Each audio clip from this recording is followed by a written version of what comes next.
Retour sur le stand de l'enseignement catholique avec pour invité M. Gilles de Marquet, qui est le président de l'APEL, l'association de parents d'élèves de l'enseignement libre, dont je rappelle que c'est quoi, près d'1 million d'adhérents, près de 5000 établissements. C'est une grosse association. Donc normalement vous devez peser, vous avez beaucoup de pouvoir. Écoutez, c'est en effet une grosse association, 977 000 familles, une présence dans 5 000 établissements, ce qui est important, donc sur tout le territoire et dans les dom-toms. Peut-on dire que l'on a du pouvoir? Je ne sais pas. Par contre, c'est forcément une voix qui porte, parce qu'on représente beaucoup de parents dans leur diversité, des parents qui sont présents dans tous les territoires. Et c'est vrai que c'est là où c'est intéressant pour nous d'être là aujourd'hui sur le Salon des maires, parce que nos parents, ils sont partout. Ils sont des interlocuteurs réguliers de leurs maires, de leurs conseillers municipaux, et sont même nos élus sont aussi pour un certain nombre engagés politiquement dans la vie de leur cité. Eh bien, cet échange va nous permettre aussi de savoir de quoi les parents d'élèves de l'enseignement libre ont à se féliciter. Petit 1, à se plaindre. Petit 2, à débattre. Petit 3. On va commencer peut-être par le point numéro 1. De quoi peuvent-ils se féliciter aujourd'hui? De quoi peuvent-ils se féliciter? D'un dialogue régulier, d'un dialogue constant avec les autorités. Alors nous, au niveau national, il est vrai que nous travaillons régulièrement avec le ministre de l'Éducation et ses équipes. Nous avons des échanges réguliers, nous avons des sujets que nous portons qui nous permettent finalement d'arriver à avoir une approche constructive, de dialoguer en vérité, de se dire les choses quand ça va, mais aussi de se les dire quand ça ne va pas et qu'il y a des points d'amélioration à apporter.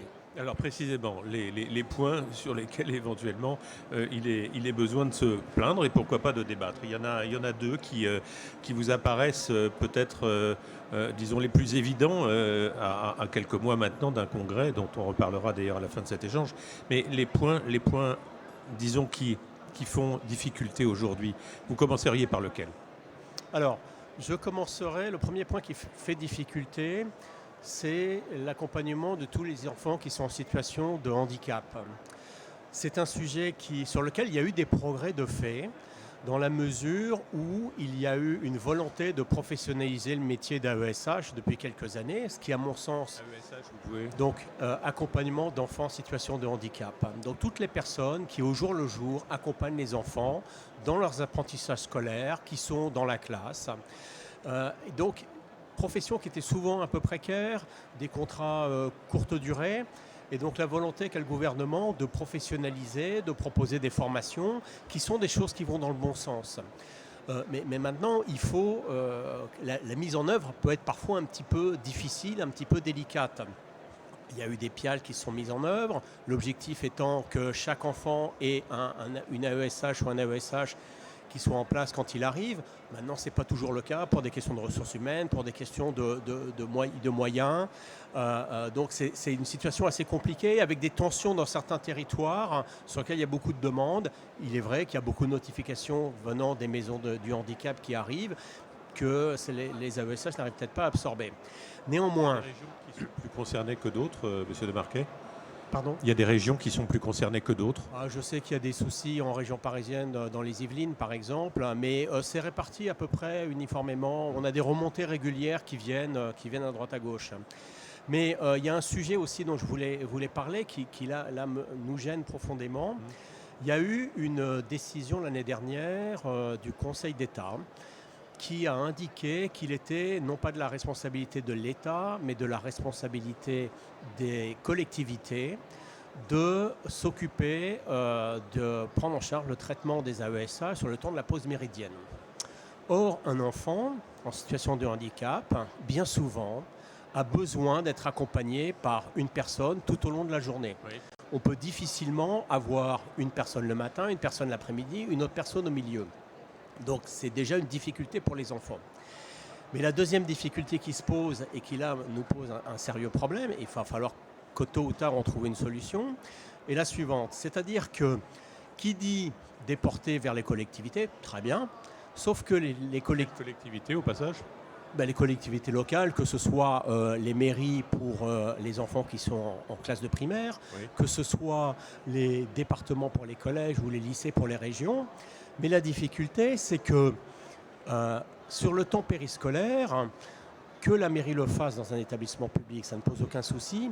Sauf que c'est un des dommages collatéraux, je pense, de ces décisions qui ont été prises, c'est que dans nos établissements, ce temps périscolaire va être à la charge des familles. Donc ça va être à la charge des familles de devoir financer le temps, le salaire de cet AESH pendant le temps de la pause méridienne. Et ça nous pose forcément problème. C'est combien de temps ?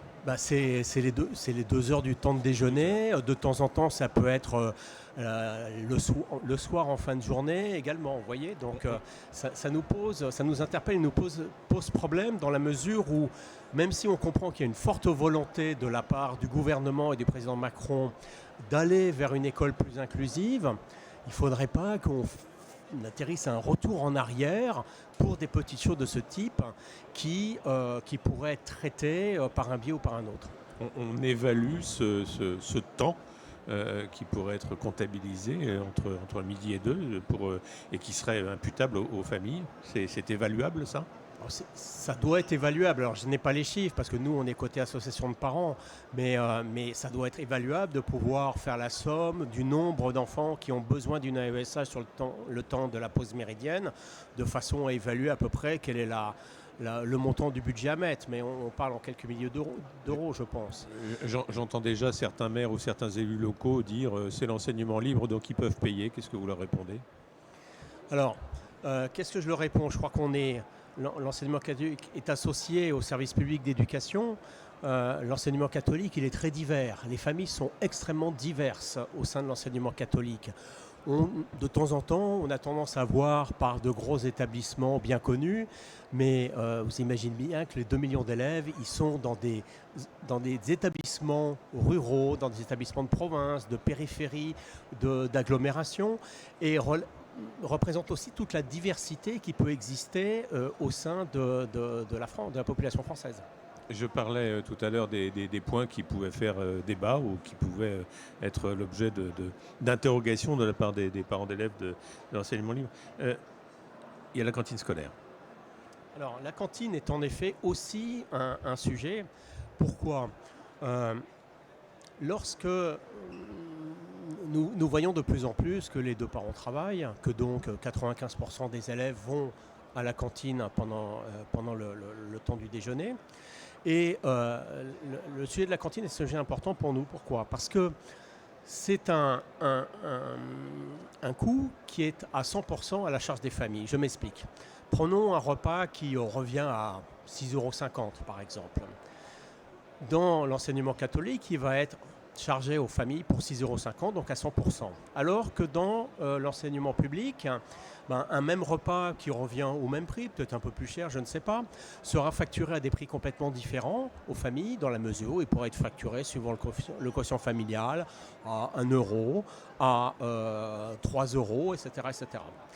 Donc, il y a une disparité qui fait que pour une famille, bien souvent, qui fait le choix de l'enseignement catholique parce que ça correspond au projet qu'elle souhaite pour son enfant, elle peut être amenée sans souci à pouvoir participer à la contribution familiale, mais ce budget de cantine va doubler quasiment dans plein d'endroits le montant de la facture et va être extrêmement difficile. Donc ça peut remettre en cause bien souvent la liberté de choix éducative que l'on souhaite pour nos enfants et pour nos parents, de façon qu'ils puissent faire le choix de tel ou tel projet d'école de manière éclairée. Au passage, l'association de l'enseignement libre au système de cantine à 1 € vous paraît souhaitable ?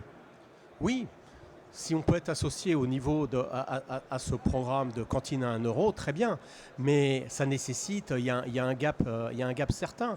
Ça veut dire qu'on puisse facturer en effet 1 € à la famille, mais ça veut dire qu'il faut être aidé pour pouvoir descendre jusqu'à ce tarif de 1 €. Sur l'application de la loi Egalim, vos parents d'élèves ont également des inquiétudes ou pas ? Ils ont, évidemment, tout le monde souhaite mieux manger.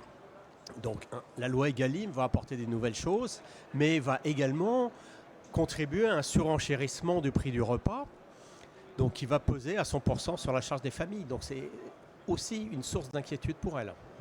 Je le disais tout à l'heure, quand nous commencions cet échange, que vous étiez à quelques mois d'un congrès.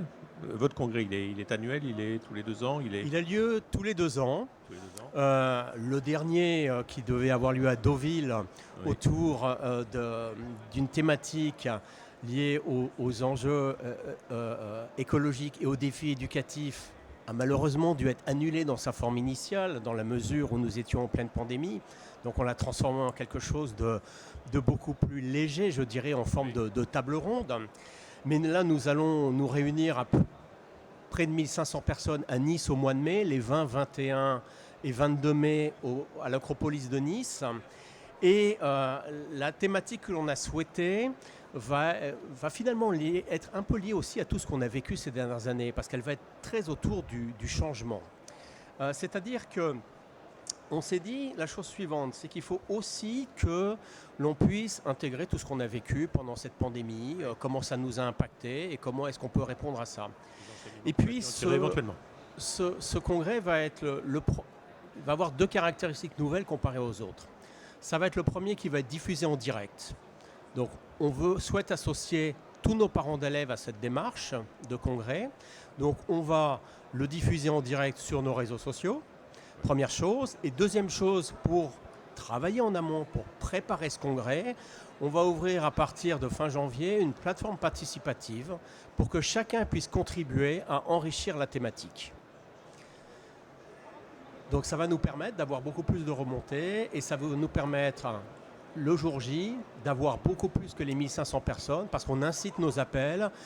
Toutes les personnes qui ne pourraient pas venir à Nice, évidemment, 977 000 adhérents, 1500 places à Nice, évidemment, ça fait beaucoup de personnes qui ne peuvent pas venir. Mais on les incite à se réunir en établissement, à se réunir en communauté éducative, à travailler ensemble pour préparer ce congrès et à y participer via nos réseaux sociaux le jour J. Mais en leur donnant quelques directions, tout de même, quelques thématiques sur lesquelles ils seraient invités à déjà, disons, préparer le congrès. Alors, la thématique de ce congrès, elle va être autour de 5 défis. Finalement, ce congrès, on l'a intitulé avec un titre qui est volontairement accrocheur, qui est « Parents et école, bougeons-nous » pour que l'école change. Alors, l'école change déjà, mais on peut toujours continuer à changer, à améliorer des choses. Et en fait, on s'est fixé de travailler sur 5 défis différents. Le premier défi, il est autour d'aider le jeune à grandir dans sa globalité, donc tout ce qui est autour de l'éducation intégrale. C'est-à-dire qu'un jeune, ce n'est pas simplement un cartable et un cerveau, non, c'est beaucoup plus que ça. C'est un être humain en devenir, et l'objectif, c'est que ça soit quelqu'un qui, plus tard, soit quelqu'un qui soit bien ancré sur ses pieds pour pouvoir contribuer à la vie de ce monde. Et donc ça, c'est le premier défi qui nous semble important et qui est premier. Ensuite, le second défi, il a trait autour de l'accueil de tous. L'accueil de tous, ça veut dire quoi? Ça veut dire aussi bien l'accueil de la personne qui est un petit peu différente que l'accueil de la personne qui vient d'un milieu social différent. Donc on va parler de mixité sociale, on va parler de l'accueil de la personne handicapée, parce qu'on voit qu'une personne en situation de handicap peut aussi apporter des choses.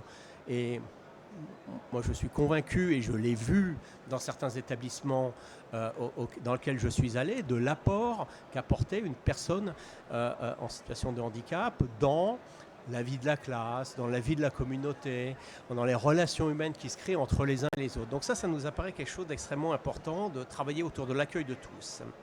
Et puis, le troisième défi que l'on souhaite travailler ensemble, c'est un défi qui a trait autour de l'accompagnement du jeune pour qu'il trouve sa place dans le monde. Alors on va y parler d'orientation, mais pas que. Tout ça. Parce que finalement, qui dit orientation, dit que chacun est appelé à prendre sa place dans le monde quelque part. Donc comment aider le jeune à trouver, à identifier finalement quels vont être ses points forts, quelles vont être ses appétences, ce qu'il aime pas, quels vont être ses points faibles, de façon à définir un projet qui lui permettra de s'insérer correctement et de répondre finalement à la question qui peut se poser, c'est quelle est ma vocation dans le monde? Je ne parle pas de vocation au sens religieux, mais finalement à quoi suis-je appelé dans ce monde? Donc ça, c'est un défi auquel on tient. On a eu un petit déjeuner débat il y a quelques temps autour de l'éducation au choix, parce qu'on considère que, 1, il y a 2 choses. 1, il y a l'éducation à la plus que l'orientation qui souvent commence, troisième, seconde, lycée, etc., il faut commencer bien avant pour armer le jeune et lui apprendre à se connaître, lui apprendre à savoir ce qu'il aime, ce qu'il n'aime pas, de façon à ce qu'il puisse ensuite choisir délibérément ce vers quoi il veut aller. Donc ça, c'est un sujet qui nous semble important. On en est à 3. On en est à 3. Alors, le 4e... Ça va durer combien de temps le congrès? C'est sur 2 jours? Le congrès dure 2 jours et demi. 2 jours et demi. Ça va, vous avez le temps. Ça va. Et puis, vous savez, on a aussi à la fois des plénières, mais on a aussi toute une journée d'ateliers le samedi avec 30 ateliers en parallèle. Donc, il y a de quoi aborder ces différentes thématiques et de proposer des choses constructives. Et surtout, de les travailler tous ensemble en communauté éducative. C'est-à-dire que ce n'est pas simplement un congrès de parents d'élèves. C'est un congrès où on va associer nos partenaires, du secrétaire général, les chefs d'établissement, les enseignants, les organismes de gestion, parce que on va travailler des sujets qui nous concernent tous et qu'on doit travailler en communauté éducative. Alors, le quatrième défi, il est finalement aussi de se dire, par rapport à ce qu'on a vécu pendant cette pandémie, où on s'est retrouvé à faire du distanciel du jour au lendemain, où on s'est retrouvé avec les difficultés qu'on a connues, des parents un petit peu perdus, des enseignants qui devaient apprendre à maîtriser des nouvelles technologies pour pouvoir continuer à garder le lien avec leurs élèves. On s'est dit que finalement, il y a peut-être un travail à faire ensemble autour des pratiques pédagogiques, de façon à voir ce que l'on avait appris de cette pandémie, qu'est-ce qu'on pouvait garder, qu'est-ce qu'on pouvait faire différemment, parce que, à notre sens, l'école que l'on avait connue avant cette pandémie va forcément être différente après cette pandémie. On ne peut pas ne pas capitaliser sur des leçons que l'on a apprises, des choses que l'on a mis en œuvre. Que cette pandémie soit terminée. Pardon ? À supposer que cette pandémie soit terminée, ce qui n'est pas encore totalement assuré. Elle n'est pas encore terminée. Je referme la parenthèse. Tout à fait, vous avez raison. Il y a toujours une épée de Damoclès. J'entendais hier qu'il y avait 20 000 nouveaux cas. Donc, est-ce qu'on va avoir une 5e vague? Mais bon, bref, ça c'est un autre sujet. Mais c'est un vrai... j'espère bien qu'on ne va pas être obligé de reconfiner, de refaire du distanciel, parce qu'on a bien vu, et les parents ont bien vu que enseigner, c'était un métier. Des fois, certains qui pouvaient avoir des interrogations l'ont bien vu pendant le premier confinement, qu'il était difficile d'accompagner ces enfants quand ils étaient à la maison, et que donc il était important de pouvoir aussi travailler sur tous ces sujets, et c'est ce qu'on souhaite faire pendant ce congrès. Et puis le 5e travail que l'on souhaite faire, on voit qu'il y a un certain nombre de choses qui ont été introduites récemment avec la réforme du lycée, où il y a plus de contrôle continu maintenant pour le bac. On voit que Parcoursup également se met en place. Alors la réforme du lycée, je souhaite et j'espère que cette année, nous ayons une première version du bac nouvelle mouture qui puisse être intégralement faite telle qu'elle est prévue initialement.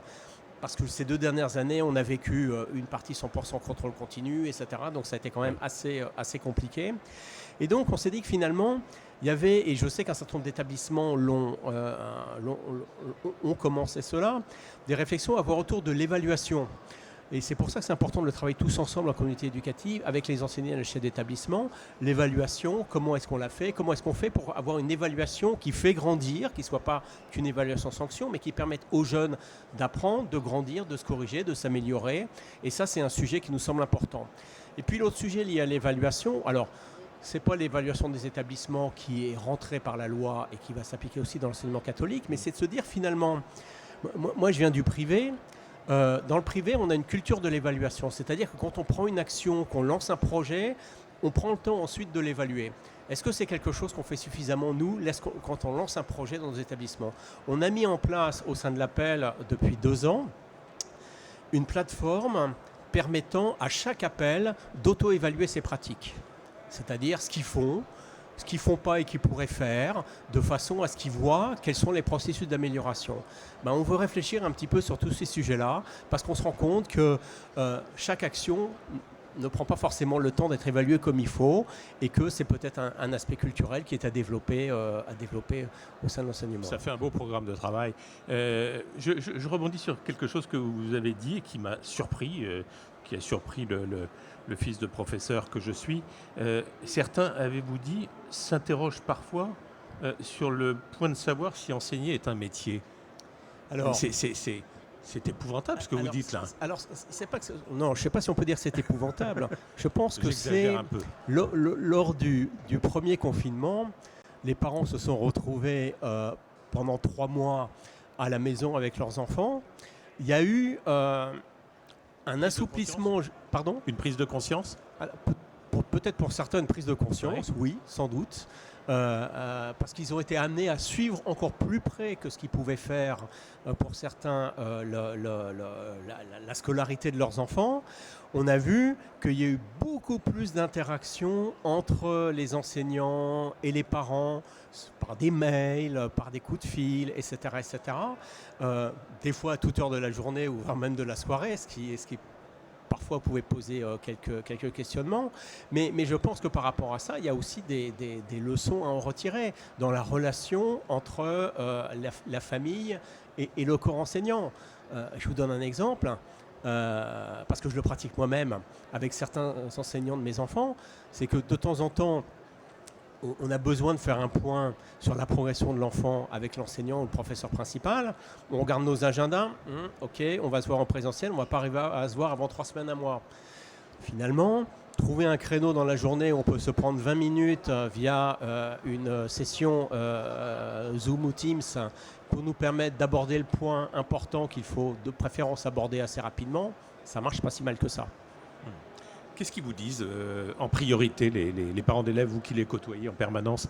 Qu'est-ce que vous voyez revenir comme message majoritairement, ou comme plainte, ou comme revendication, ou pourquoi pas comme sujet de satisfaction? Qu'est-ce qu'ils vous disent, les parents d'élèves? Alors, ce que nous disent les parents, c'est qu'il y a actuellement, bien évidemment, sur les parents de lycée, du stress par rapport au passage dans le supérieur, par rapport à Parcoursup. Et c'est pour cela qu'on a mis en place des webinaires pour pouvoir accompagner les parents pour comprendre ce que c'est que Parcoursup, comment ça fonctionne, de façon à pouvoir les rassurer, les accompagner. Notre objectif, il est d'aider les parents dans leur métier, entre guillemets, de premier éducateur de leurs enfants. Donc en leur proposant un certain nombre d'aides, d'accompagnement pour cela. Donc, il y a des interrogations en effet par rapport à Parcoursup. On a parlé d'accompagnement des élèves en situation de handicap. Ça, c'est aussi un sujet, une interrogation de parents qui souhaitent que leurs enfants puissent être accompagnés le mieux possible. Donc ça fait partie des choses que l'on a. Et puis on a aussi des interrogations par rapport à la crise sanitaire, bien évidemment, parce que cette crise sanitaire, on ne sait pas quand est-ce qu'on va en sortir. On a eu des moments plus difficiles, des moments un petit peu plus souples. De notre côté, on a fait le choix d'accompagner un certain nombre de familles qui étaient directement impactées financièrement par cette crise. Lorsque vous êtes restaurateur et que le restaurant ferme, il n'y a plus de revenus. Donc les compensations du gouvernement, c'est bien, mais ça peut ne pas suffire. Donc comment on fait? Donc on a mis en place des systèmes de solidarité pour que ces familles-là puissent continuer à scolariser leurs enfants dans l'enseignement catholique et pas que le choix de l'école soit une variable d'ajustement du budget familial. Bon congrès, Monsieur de Marquet. Merci d'être passé par le stand de l'enseignement catholique. Merci beaucoup. Merci. Bonne journée.